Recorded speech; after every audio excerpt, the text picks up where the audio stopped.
Hi everyone, आज की हम वीडियो में देखने वाले हैं हमारा थर्ड टॉपिक जो कि है preamble of the Indian constitution. देखिए प्रीएम्बल क्या होता है।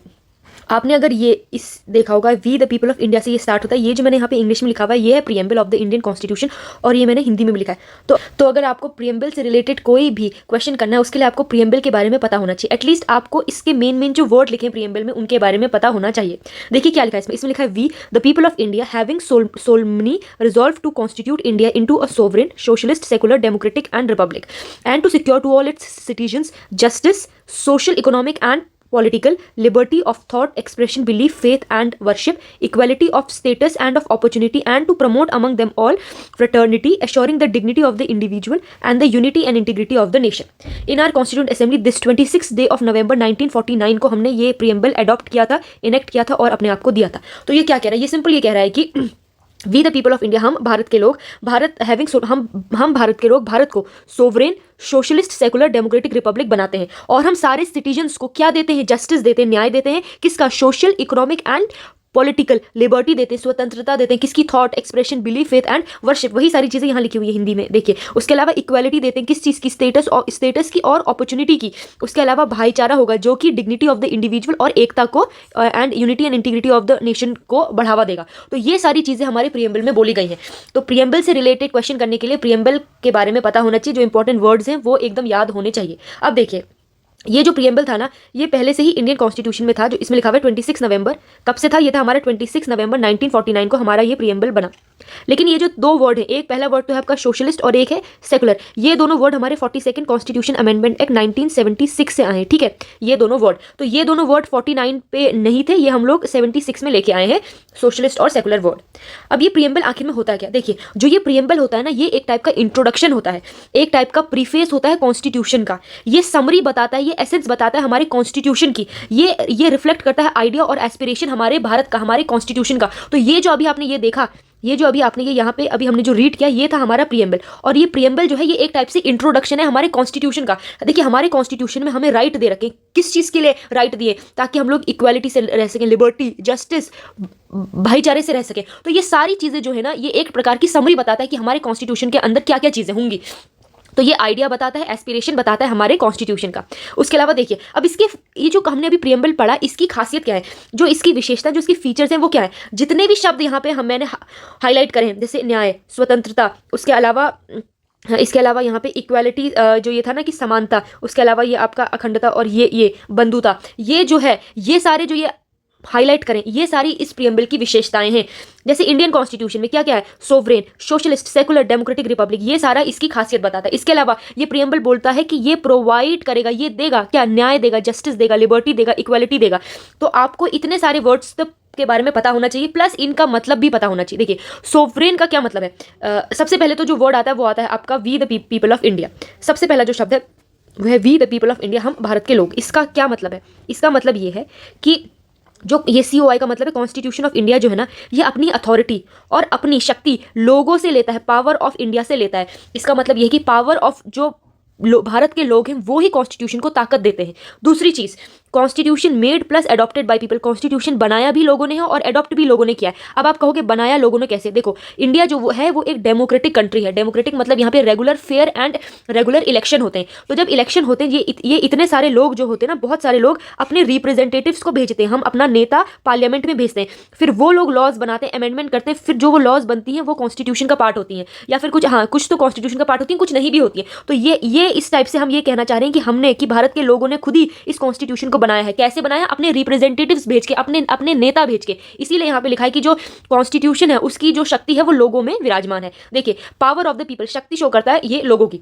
इसके अलावा दूसरा वर्ड आता है सोवरेन, जिसका मतलब होता है संप्रभुता। ये ना संप्रभुता, इसका ये मतलब है कि जो इंडिया है वो एक इंडिपेंडेंट कंट्री है। ये शब्द लिखना इंपॉर्टेंट क्यों था? देखिए इंडिया की आज़ादी से पहले इंडिया ब्रिटिश के अंडर था, तो ब्रिटिश हम पे रूल करता था, तो इंडिया जो था वो इंडिपेंडेंट कंट्री नहीं था। इसीलिए हमने ये वर्ड लिखा सोवरेन, कि हमारी जो कंट्री है वो इंडिपेंडेंट कंट्री है, कोई भी हमारे इंटरनल और एक्सटर्नल मैटर में इंटरफेयर नहीं करता है। अब हमें ब्रिटेन नहीं बताता है कि हमें किसके साथ फॉरेन रिलेशन रखने चाहिए या कैसी हमारी इकोनॉमिक पॉलिसीज होनी चाहिए, हम खुद बनाते हैं अपने अपने रूल्स। तो वही लिखा है कि इंडिया अब जो है वो एक डिपेंडेंट कंट्री नहीं है, हम अपने अफेयर्स, चाहे वो इंटरनल अफेयर हो चाहे वो एक्सटर्नल, मतलब भारत के अंदर के जितने भी अफेयर होंगे और भारत के बाहर हमारे विदेशी जो दूसरे देश हैं उनके साथ हमारे कैसे रिलेशन होंगे, वो अब इंडिया खुद मैनेज करता है। इसके अलावा ये दिखाता है कि हम लोग पॉलिटिकली पूरी तरह फ्री हैं। अब जो लोग हैं भारत के, वो लोग राज करते हैं। वो लोग राज करने का मतलब ये है कि वो अपने रिप्रेजेंटेटिव्स भेजते हैं, फिर वो लोग लॉज बनाते हैं। तो इसीलिए अब हम लोग पॉलिटिकली एकदम फ्री हैं। इसके बाद जो सेकंड वर्ड आता है वो आता है सोशलिज्म या फिर सोशलिस्ट। इसको हम हिंदी में कहेंगे कि समाजवाद। देखो, समाजवाद जो वर्ड है इसमें खुद ही इसकी मीनिंग छुपी है। समाज, जो जब हम लोग समाज के बारे में बात करते हैं, मतलब जब हम लोग एक तरह से, देखो पहली चीज तो समाजवाद जो शब्द है वो 42nd अमेंडमेंट से जोड़ा गया था, 1976 का अमेंडमेंट था। समाजवाद का मतलब होता है इक्वालिटी, बराबरी होगी सारे सोशल एंड इकोनॉमिक चीजों में। इसका ये मतलब है कि अगर रिसोर्सेज हैं, मतलब कि अगर रिसोर्सेज हैं वो किसी एक चीज, एक जगह पर एक इंसान के लिए नहीं होंगे, वो सभी में बांटे जाएंगे। इसका ये मतलब है कि जितने भी हमारे रिसोर्सेज होंगे, चाहे वो इकोनॉमिक रिसोर्स हो चाहे वो सोशल रिसोर्सेज हो, वो एक जगह पे कंसंट्रेटेड नहीं होंगे, वो सब लोगों में होंगे, वो सब लोगों के लिए होंगे। तो ये है इसका मतलब। फिर हमारा वर्ड आता है, तीसरा वर्ड आता है सेकुलरिज्म। जो सेकुलरिज्म है ये भी 42nd कॉन्स्टिट्यूशन अमेंडमेंट एक्ट 1976 से जोड़ा गया था। इसका मतलब ये है, देखो सेकुलरिज्म का जो मतलब है ना वो ये होता है कि सेकुलरिज्म को हिंदी में कहते हैं धर्म निरपेक्ष। धर्म निरपेक्ष मतलब कोई भी डिस्क्रिमिनेशन, कोई भी भेदभाव नहीं होगा धर्म के नजरिए से। इसका ये मतलब है कि पहली चीज, भारत जो देश है उसका कोई धर्म नहीं है, ठीक है। और भारत, और ऐसा भी नहीं है कि इंडिया जो कंट्री है और रिलीजन जो है वो बिल्कुल ही एक दूसरे से सेपरेट है, ऐसा नहीं है। अगर कहीं पे इंडियन लॉज ऐसा लगता है कि कोई रिलीजन कुछ डिस्क्रिमिनेशन लेके आ रहा है, तो इंडिया जो हमारे लॉज हैं वो उसमें इंटरफेरेंस कर सकते हैं। तो सेपरेशन पूरी ढंग से नहीं है। इसका ये मतलब है कि इंडिया रिलीजन के मामले में लोगों के रिलीजन में अगर दिख रहा है कि कोई चीज़ गलत हो रही है, किसी चीज़ में भेदभाव हो रहा है, तो वहाँ पे इंडियन लॉज का इंटरफेरेंस हो सकता है। देखो, all religion are treated equally, सारे के सारे धर्म जो है वो एक ही नज़र से देखे जाएंगे, सबके साथ समानता रखी जाएगी और रिस्पेक्ट भी दी जाएगी। इसके अलावा state does not have any official, देखो इंडिया जो है ना उसका कोई, हमारा जो देश है उसका कोई ऑफिशियल रिलीजन नहीं है। हम ये नहीं कहते हैं कि इंडिया का ऑफिशियल रिलीजन हिंदुइज्म है, मुस्लिम है, ऐसा नहीं है, या फिर इस्लाम है, नहीं। हमारा जो स्टेट रिलीजन है वो कुछ भी नहीं है। हम एक प्रकार से सेकुलर, अपने आप को सेकुलर मानते हैं। फिर आता है डेमोक्रेसी। डेमोक्रेसी का क्या मतलब होता है? डेमोक्रेसी का मतलब होता है जहां पे इलेक्शंस होते हैं और गवर्नमेंट जो है वो लोगों, बाय द पीपल होती है, फॉर द पीपल होती है, ऑफ द पीपल होती है। गवर्नमेंट लोगों के द्वारा होती है, लोगों के लिए होती है।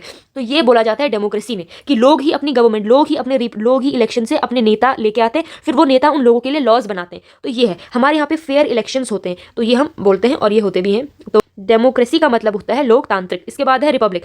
रिपब्लिक का मतलब है, देखो रिपब्लिक का ये मतलब है जो हेड ऑफ द नेशन होगा। देखो इंडिया का जो हेड ऑफ द स्टेट है ना वो कौन है? हमारे वहाँ जो हेड ऑफ द स्टेट है वो है प्रेसिडेंट, ठीक है। प्रेसिडेंट जो है वो भी इलेक्टेड होंगे। अगर आपने यूके देखा होगा तो वहाँ पे हेड कौन होते हैं? वहाँ पे हेड होते हैं या तो किंग या फिर क्वीन, जो कि एक ही घर से आते हैं, मतलब कि एक ही फैमिली वहाँ पे रूल करती है। तो यहाँ लेकिन इंडिया में ऐसा नहीं होगा। इंडिया में उन्होंने बोला है कि हमारे वहाँ जो हेड ऑफ द नेशन है वो भी लोगों के बीच से ही आएगा। ये कहने का ये मतलब है कि हेड ऑफ द स्टेट जो है, जो कि इंडिया के केस में प्रेसिडेंट है, वो इलेक्टेड ऑफिशियल होंगे और ना ही वो हेरिडेटरी, वो किसी परिवार से नहीं, मतलब वो किसी, ऐसा नहीं होगा कि एक फैमिली का ही रूल है, ऐसा नहीं होगा। हमारे वहाँ जो प्रेसिडेंट है वो लोगों के बीच से ही आएंगे और उनका भी इनडायरेक्ट इलेक्शन होता है।